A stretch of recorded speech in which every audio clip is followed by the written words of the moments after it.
Hello and welcome to the Carolina Move podcast.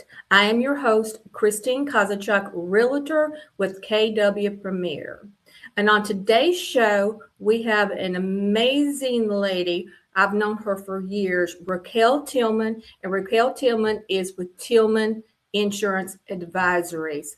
Welcome, Raquel, to the Carolina Thank Move you. podcast. How are you today? I'm doing well. Pleasure to be here with you, Christine. Absolutely. So tell our listeners today a little bit about you, how you got into the industry, and how long you've actually been into the industry. Oh, I've been in the industry forever. Since the early 90s, I've been in insurance and I've been in claims and underwriting, the carrier side. Now I'm an agency owner and I've owned Tillman Insurance Advisors since 2019. Wow. And with that, I own 2 locations here in Charlotte, one on South Boulevard and one in the Ballantyne area. And insurance is what I know. I tell people that I'm their insurance expert and sometimes their insurance nerd. So, um, I I didn't know you had one on South Boulevard, but I did know you had one in Valentine. yes. How long's the one on South Boulevard been? Let's see, the agency started here in the Ballantyne area in 2010. So last year we celebrated our 15-year anniversary and we opened the location in South Boulevard in 2013. Oh, wow. Mhm. Okay. Mhm. Great. Congratulations. So we're going to go ahead and start the interview. And these are some amazing questions that we come up that so many buyers have questions about, insurance, especially first time buyers. Right. The insurance questions, because you've got to, if you mortgage it, you've got to have That's insurance. true. So absolutely. So the first question that I'm going to ask you, Raquel, is about the rising insurance cost. Mhm. Homeowners are seeing insurance premiums jump. What are the real reasons insurance costs are jumping in the Carolinas, and what's just noise? Okay. Good question. Really good question. And quite honestly, we get that even for not first time home buyers. I mean, everybody that has a homeowner's policy is asking that question because costs are rising. And as I tell people in insurance, we fix a few different things. And we fix homes, cars, and people in Okay. insurance. And the cost to fix homes, cars, and people have gone up. So when you think about that, cars are more expensive to buy because they're more electronic. The cost to replace and repair things inside your home has gone up, which is labor costs, material cost, and the cost to fix people have gone up as well. So in homeowners insurance, we fix the people in the car. So if someone slips and falls in your home and they have to get something at the hospital or get themselves they've injured, the cost of that has gone up. The cost for materials, if you have a roof that is damaged or some water or there's an electrical fire or anything that happens inside that home that's covered by your insurance policy, what it costs to fix those things are much more now than it was even 5 years ago. So that is the real reason why insurance premiums are going up. No noise involved. So there might be some claims history or some carriers use credit history and all those other factors that might sit there. But really, the underlying piece is that the cost to fix the things we repair has gone up. Great, great answers on that. Especially with the noise part. And you're right. Things have gone up, especially since after COVID. Home Hmm. prices have went up. That's Premiums, right. Right. insurance is, anything to take care of anything is going up. So my next question, Raquel, is it's about policy coverage. At a high level, what does a standard homeowner policy usually cover? And what surprises people when they find out what it doesn't cover? Mm, okay. So the homeowner's policy really is designed to protect your investment in the home that you've purchased. So if the dwelling, the structure itself, so think of everything, the home and attached to it, that's covered by dwelling coverage. And it's also there to replace your things that you've now put inside that home. So your clothes, your electronics, your pots and pans and jewelry and all those little things that you've brought inside the home is designed to cover that. Is designed to cover the home when it's not available for use. So let's say you had a kitchen fire and now you can't use your kitchen. It will also pay for you to eat out, or it's, burned to the ground and you have to stay somewhere else while they repair and replace your home. Those kind of things, it is covers that, as well as your own personal liability. If someone sues you because you slip and fall, or maybe they've sued you for other something that's there, it gives you some liability coverage as a homeowner to protect you for those things as well. That's at a very high level what an insurance policy is designed to cover and protect that homeowner, including their spouse and their children as well. Great. What people are surprised that it doesn't cover flood at all. And if you think of flood, a flood is something that comes from the ground up as opposed to water flooding your home from maybe Mm, your pipes or your toilet or things like that. So flood from the groundwater is not covered.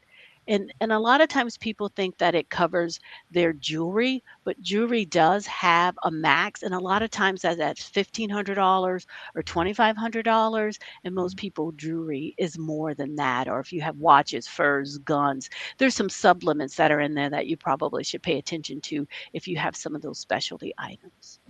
oh, that's interesting. Because I would have thought with jewelry, and like guns and things like that, that it would be, yeah. And sometimes I think with jewelry, it's a lot of sentimental too. Exactly. Yeah, it's a Or lot. or if you have any precious metal, that has gone up, so that's a good thing if price has gone up. The cost of those things have gone up. So even if you have your wedding ring or your engagement ring that maybe cost $1,000, 20, 30 years ago, is probably well over the limit now just for the cost of the gold that's Gold sitting as there. well. Mhm, Ah, yes. I mhm. was actually speaking to someone the other day about silver, how much silver has also went up. Exactly. Yeah, Exactly. on that one. So the Mhm, next question, and see, I as a realtor, I get this asked a lot when I'm out showing homes, is about the roof. What mhm, is the age of the roof? mhm. So that there is how much does roof age really impact insurance approval and pricing? And what should, homeowners do before it becomes a problem. Well, the age of the roof really depends on the carrier in which you're working with, or even I would say the age of your home. But roof age now has become more important and everyone's asking because everyone now wants to get their roof replaced for hail damage. And if you have an old roof, it's going to look more damaged than a new roof would if a hail came through. But a lot of carriers are really tamping down on replacement of roofs, especially if it's not a new one or newer one. So that magic age for general is 15 years or Okay. less. Some it's 10 or less. From there, so I would say as a new home buyer or just a buyer of a new home, you really want to know the age of all those key appliances and those key systems. So how old is the roof? How Hmm. old is the electrical system when you have a home that's really old? When was it replaced? Is it on a breaker system? When was the last time the hot water heater was replaced? How about the heating and air conditioning system? When was it last replaced? And maybe even the plumbing. Have you done any major plumbing work that was there? If it's a really old home, when was it last renovated and they redid some of that plumbing? What type of pipes are in that plumbing system that's there? And many people don't, and maybe hopefully it's in your inspection, but your insurance companies want to know that because those are the places where those big claims happen. Your heating and air conditioning, your electrical, your plumbing system, your hot water heater, and the roof. Mhm. Yeah, and back in 2022, my husband and I had sold our home, and that and the heating AC system, because we had never replaced either when we bought the home in 2006. We had to replace Mhm, them both before we got it sold. mhm, So that, and I get that a lot, from buyers that are looking is those are the exact ones that, the roof, the heating AC, the electrical, the plumbing, the hot water heater, all those of the age, because those can be very costly if They you can be don't have very costly. insurance. Hmm. That's right, exactly, or insurance doesn't cover it. So let's say it doesn't cover it, but, all of a sudden you have a leak, but it's not really an insurance claim. So, if you can whoever bought your home was really smart to ask for those things to Hmm. be updated because at least they know for a few years that's not something we have to worry about. Exactly. So now the next question comes to flooding that we kind of touched base on just a few minutes ago. Now, flood zones scare a lot of buyers. How do you help homeowners understand the risk without panicking or overpaying? Well, if you're in a flood zone, quite honestly, you have to purchase it. The mortgage company requires it in most cases, if I remember correctly. But more importantly, as a homeowner, you really want that because floods can be very devastating. They don't happen often enough, but when they do, it's it's devastating. So to me, it's not a panic, it's just putting it in the budget for your home from what's there. Most people are not in a flood zone from that perspective. So the cost of insurance is likely not as much for flood as they anticipate, but floods are beginning to happen in places that are not in flood zones. So Mm, we're just counseling our clients, at least know the cost of it, because right. it's not really a panic standpoint. It really is more of if you're in a flood zone, that means that you are sitting in an area that is prone to flooding. So it Mm, is important, just like you have insurance on your home, that you have insurance on your home for flood as well, because it's not a matter of if it's going to happen, it's when. mm, that's good And now advice. with the weather patterns happening, you Hmm. just don't know the when from that standpoint. So Yep. it's just that extra layer of protection. And once again, insurance is there to protect your asset and investment in that asset. And you want to be able to make it look like it looked before that particular event happened. And flood, like I said, can be very devastating. And that comes back to, like you say, when it happens, because look in Astral when it happened to Helena happened. Exactly. Uh, I mean, no one ever dreamed that that would flood, would take out that whole area from the floods. And sometimes it's not the flood like in the Asheville area, it was the mudslide that came from Oh, water and different things. So when you look at it, quite honestly, just take a look at, I mean, just as insurance agents, we're having to do a little extra on our end just to make sure our clients are aware. But for that, you couldn't have anticipated that from that standpoint. But no. having that flood insurance would have provided you some protection to replace and repair some of the damage that was there. So you don't have to rely on the government to do Mm, that for you. yeah. Great advice. Mhm. So the next question is regarding insurance trends. Looking ahead, how do you see insurance underwriting changes in the Carolinas, and what should homeowners be thinking about now to stay insurable? Honestly, what we've talked about, quite honestly, already, knowing when those key areas have been updated is an area where you can save money for sure. Looking at smart home devices, so you have some devices out there that will alert you when you have a water leak, that will alert you when you have a arcing in your electrical system. And even I'm like, well, do I really want people to know what's happening inside my home? But water leaks are probably one of the top claims that I've seen in my agency for people inside homes, Hmm. because that old refrigerator that's sitting back there, who goes behind the refrigerator? And all of a sudden the wood floor is warped because there's a leak you didn't know. And by the time you see it months later, it's in front of the refrigerator, but now Mm, you got to replace the whole wood piece that's there. So knowing right away when that happens is important. So some of those smart home devices that are out there, and there are various different ones that you can get, will just alert you early that there's something happening in your electrical system or your plumbing system or some of those things that are there.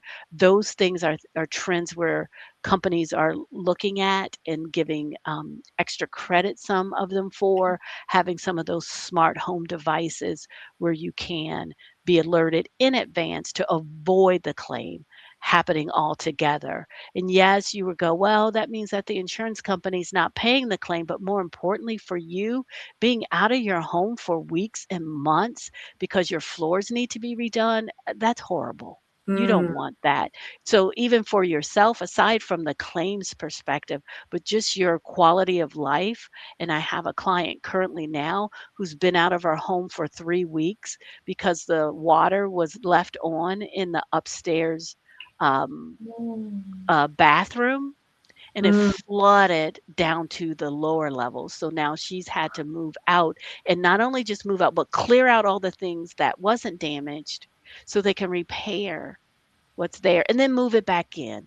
So it has to be at least 2 months she's going to be out of her home with Oh my goodness. two small kids. So think about that. If you can prevent that from happening, not only does it save you insurance premium, it saves your quality of life because claims can be disruptive to someone. Yeah, absolutely. Wow. Mhm. I pray for her. Me too. Definitely. Definitely. Okay. Excuse me. So I have the last question Mhm. of the day, and it's regarding coverage reality check. If a homeowner had 1 hour to review their policy with an agent, what are the top three things you'd want them to understand before something goes wrong? Got it. The biggest thing is the cost to replace your home. Is it enough or is it too much? So, walking around with your agent over what is the replacement cost of my home? Because the replacement cost of your home drives one, the pricing of your home insurance. It also drives some of those additional coverages we talked about that's available for you. So your content, your loss of use, that's driven by your home. So that's the number one area I'd have them look. And then I'd have them look at all those other things. Do you have jewelry, watches, furs? Um, do you have instruments? Do you have some artwork that's important, or some of those items that you want to insure special, that's even if it's sentimental value for you that you want replaced? Those things would probably be the next thing I would say that's overlooked that you want to make sure you cover. Is your liability insurance enough that it covers the your investments from there? Because if you are sued and it goes over your $100,000 limit that you have on your home or renter's insurance, then they're going to come after your assets. So, do you need an umbrella policy because you want your assets protected? That's probably another area I would take a look at from there, just as the top three that I think most people overlook when they're doing their home because they're only looking at the pricing, want to know what Mhm. is actually covered and what's not covered. Great advice. Well, Raquel, we are at the end of our show. Tell our listeners how they can contact you, and if you have anything complimentary you can offer them today. Awesome. Well, how you can get in contact with me, you can just find us on Instagram, Facebook, our website. So we are Tillman Insurance Advisors. .com or Till INSADV on any of the social channels. That's Till INSADV there. Or you can call the office at 704-558-7433, 704-558-7433. And anyone that answers the phone, if I'm not available, is able to assist you. I have a team of people who are awesome, and they can work with you in English and in Spanish, depending on what you need for there. We're here to help you get what you need regarding an insurance policy. That is great, Raquel.